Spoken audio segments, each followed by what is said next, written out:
prosedur yang diatur dalam PKPU nomor 3 pencalonan ya, itu memang memberikan lebih kemudahan ya kepada partai politik, pasangan partai politik yang mencalonkan diri menjadi calon kepala daerah, wakil kepala daerah.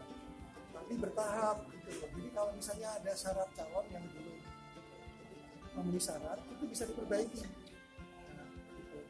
Bahkan untuk masyarakat luas itu juga diberikan waktu 1 minggu untuk memberikan laporan apabila ada unek-uneknya, misalnya ada pasangan calon yang dinilai kurang apa misalnya, bisa menyampaikan kepada KPU, nanti ditindaklanjuti.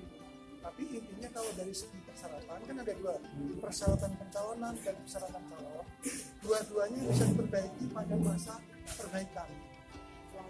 Ya, sama 3 hari. Hanya untuk persyaratan pencalonan yang syaratnya harus didukung 20% kursi DPRD, misalnya 20% perolehan suara sah, ketua dan sekretaris harus hadir, rekomendasi harus ketua umum dan sekjen. Itu yang sifatnya rukun, yang sifatnya wajib, itu harus selesai pada saat pendaftaran. Kalau ada kekurangan capesa, itu bisa diperbaiki selama 7 hari.